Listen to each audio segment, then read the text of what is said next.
Welcome to my channel. This is Ece Gurler Art, and this is the first time I'm taking you to my own studio. Well, it's hard to call it a studio because it's half of my dining room. I live in Boston, Massachusetts, and the living expenses are pretty high here. I think the lowest studio rent is about $1,800 right now. So just like a lot of other people, I built my own studio in my own living room. And today I want to show you all the parts of it, how you can turn your living quarters into a studio, an art studio, and how effective it can be. Let's start. First, I want to start from here. Well, this is my easel. It's a French easel. And it's a little bit flimsy, but not really. When I'm painting or drawing, it doesn't really bother me, so that's working fine. By the way, I'm going to link my Amazon store in the description section, so if you're interested in any of these items, you can, buy from there.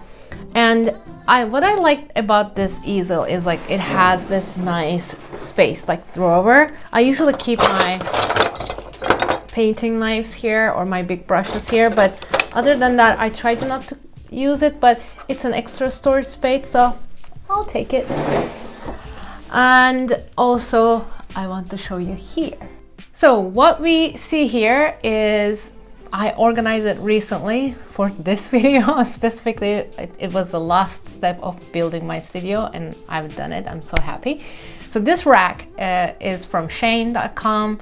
These are the items that I use very often, especially when I'm next to my easel, so I organized it that way. I have my jar for my, mineral spirits, because you need a lid. It's toxic if you, inhale it for a very long time. I have my oils, and then I have this brush holder. This is made for makeup brushes, but like who cares? I'm gonna use it for my oil painting brushes, and it's holding a lot, guys. And the plus side of it is like once you paint, you want to put it up this way, well, so that nowhere else gets dirty. So it works for me. I highly recommend it. Again, it's from Shane.com. I'm not affiliated with Shane, I'm just like a huge fan of it. One recommendation I have to have a big jar like this and keep your dirty mineral spirits here, because what happens, now it's very little, but what happens like once it gets really big, like up to here, you will see that the paint will go to bottom and the mineral spirits will be clear on top, so you can reuse it, you can recycle it. I highly recommend it, guys, because you don't want to waste this toxic material down the sink, and this way you can recycle it. So what else? These are my oil paints, and I kind of coated them according to their color. So these are my purples and blues. They're right here, and in this box, browns and greens and blacks. And then these are just random boxes that kind of left over. This was like a wine sample box. What else do we have here? I have my reds and yellows and oranges and my titanium white there. And at the very bottom, you will see that I have these things. I usually use this for my oil painting. I put it under my easel because I don't want paint on my carpet. And this is the cotton rag that I use for my oil paint.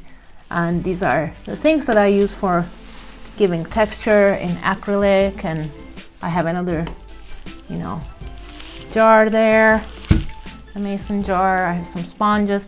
So the things that I don't usually use, but they take up so much space, they are here. I also use this clear plastic right here as well. Let me show you. Yeah, it's covering my table because my palette is here. I want to make sure that my table or my tablecloth doesn't get dirty, so I try to stay clean as much as possible. And here goes my paper and my pads. So these are leftover paper that I use, usually like a part of it, but I don't want to throw it away, so I just put it here. Also, I have like my old other drawing papers, like pads, like Stonehenge oil paper, pastel mat here, my Archie's watercolor is here, like all of them are in this box, so I know exactly where to go when I need my paper. I also have my canvases right here with different sizes, so let me show you like this. Yeah. And very big size ones are usually here. Now let's move on. So this part of my studio is a little bit interesting. You can see like these are the things that I like to look at. They make me smile, like Bob Ross. And I have a very angry looking David sculpture. And then I have all these tools that I've been recently using. So this is a subtracting tool I use for oil paint. And then I use graphite and charcoal powders. I bought them recently. There's a graphite. I'm just going to show you how I use this in the next tutorials. These are the important things that I should remember, but right now only it says smile in Turkish. And here is another important part of my studio. This part of my studio is important because, again, there needs to be some items that will make you happy while you're working on your stuff, and you need to keep your things organized. Otherwise, you know, our brains are already very unorganized and disorganized, because our brains are already very disorganized, and it's just going to be even more overwhelming if we don't do it. So here, these are the photos of my family, my parents, and my lovely brother, little brother. They're right here. And then I have my, you know, pencils right here. Would you like some burrito? No, I'm kidding, it's not burrito, of course. Well, I keep my most frequently used items here because usually I just want to grab them, because I have so many drawers here. Like sometimes I hate losing time before I start painting in the prep process. So here we have Faber-Castell 9000. I have my General's charcoal medium. I have the blending tools, and I have 2 little pencil erasers, and I'm ready to go. So I usually keep it right here. And I will show you now what's in my drawers, but before that I also want to show you this. This is very useful if you have oil paints that are finishing in the tube. So you just put the tube here and then turn it and use all the oil paint you can. It's great for toothpaste too. Here in the top drawer I have my graphite pencils. These are Derwent, these are HMB, and then I use Staedtler Mars plastic. That's a great eraser. And then I have my electric eraser here, some of my charcoal pencils here. I have Kohinoor woodless, and I have Staedtler Mars Lumograph here. These are all charcoal pencils, and they're all general, except this one. This is Mars Lumograph Black, which is a black graphite pencil. It's like half carbon, half graphite. And I have other tools that I use in black and white drawing, such as white charcoal pencil and black polychromos and some sharpener and more erasers and such. Okay. And here I have Faber-Castell watercolor pencils. These are Carbothello Stabilo pastel pencils, and continues the same. And I have Fatih Jumbo. These are very cheap pencils. I bought them from Turkey like for $5 or so, and I made tutorials about them. They are so fat and hard to find place for them, so I just put them here. And I have Carandash Luminance, one of the most expensive color pencils. They're both of them are here, but these are not all the color pencils I have, to be honest. I have Prismacolor Premier. There are like 150 pieces of them, so they're in their own box. I have many other actual color pencil sets, because do you remember this video? I made this video for you and I compared almost maybe 12 sets of color pencils, and that's why everywhere is color pencil right now. I have one place to show you again. I want to show you that too. Here. This is my incense burner. But here, when you look at this part, I have things that I don't usually use, but they have to be here because sometimes I use them and I want to show what they are as well. For example, I have my pen pastels. I love using pen pastels. It's been a while I haven't used them, but if you've seen tutorials from me about pen pastels, these are the heroes of that tutorial. And I have Darwent watercolor pencils. I use these pencils in the lion tutorial that you will remember, and I use them a lot. I really like them. Their colors are really bright. I highly recommend it. And I have Cretacolor, I think charcoal set, as far as I remember. Yeah. So this is the charcoal set that I use. I usually use generals, but I also compared charcoal sets before, and because of that I bought Cretacolor. It wasn't bad, but it breaks very easily, and that's why I don't recommend it very much. I have Polycolor pencils, Rembrandt, Lyra.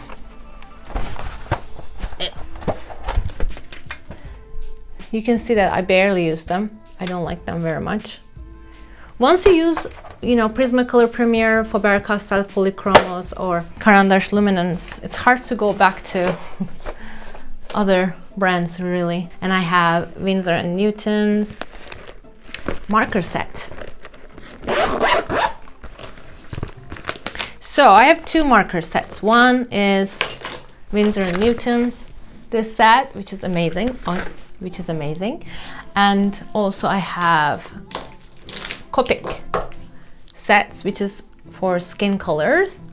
And I use this for my cherry tutorial, and I use these for my Johnny Depp tutorial. They are really, really good with colored pencils as the base layer. So sometimes my followers ask how I film my tutorials, where my camera is, or how my camera mount looks like. This is it, guys. So this is a piece of, you can see iron, I think. And this was a gift from my American parents. And camera. My camera is Canon. I forgot the brand now. It's all down below, guys. Go to my Amazon store, you will see it. I'm sorry, I'm very forgetful about these things. So my camera was a gift from my fiance as well. They're very supportive of my art business. I love it. I put my camera up here, and I usually draw here, and my lights, I have big lights here that I put it one here and one there, and then I paint or draw like this. But if I am doing oil painting, or if I'm using my easel for my drawing, just like this, I'm using this tripod right here. Right now I'm using that tall tripod, and I put this iron baby on top of my glass palette so that I can film my palette, also my easel. And one more area that I want to show you in my studio. Sometimes you see this closet too, and like, what is in this closet? So the bottom shelf is again my art supplies, but the second shelf usually the other stuff that I collected from all around the world. And here is, let's say, more colored pencils, like a colored pencil hoarder. And I have my acrylic paint. Okay, their brand is Arteco.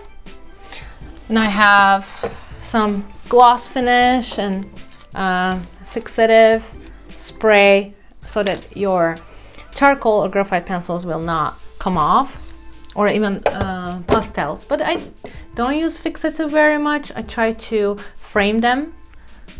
That's, I think, a better option, because sometimes these sprays can change the color or the brightness of your painting.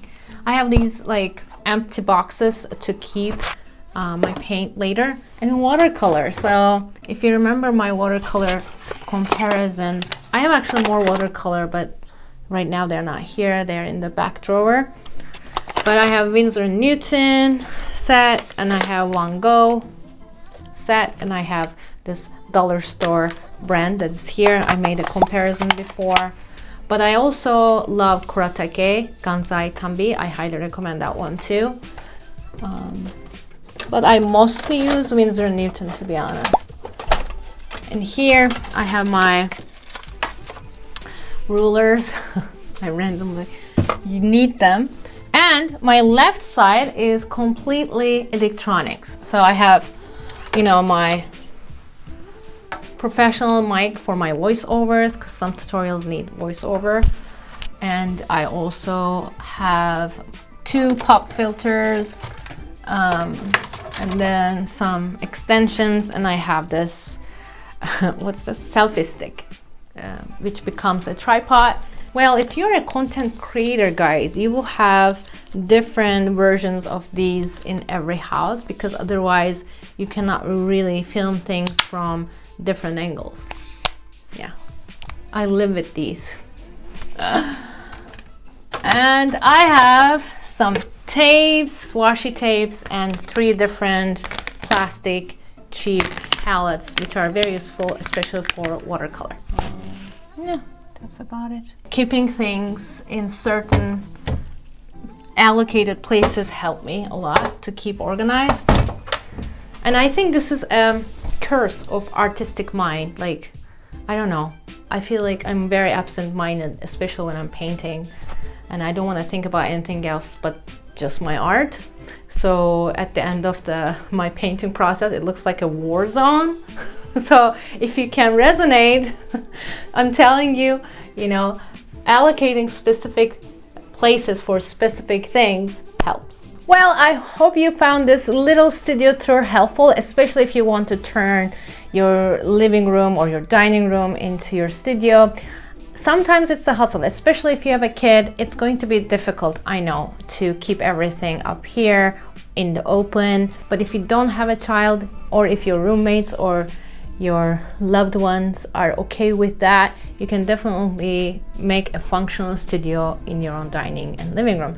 My friends come over, and of course I had to put my lights and this huge iron back in my room, but other than that, I try to keep everything here because they know that I am an artist. They know that this is my living style, so they accept it. They actually enjoy it too. They look around as if this is an exhibition, you know.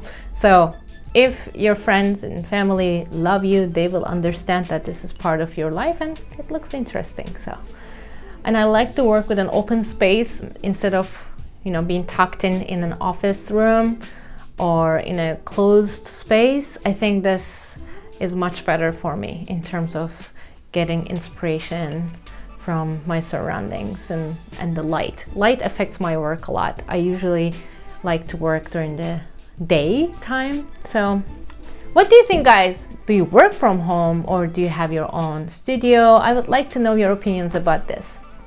So I'll see you next time. Till then, why don't you just visit maybe my Amazon store, or maybe you want to watch my other video right here. I'll see you.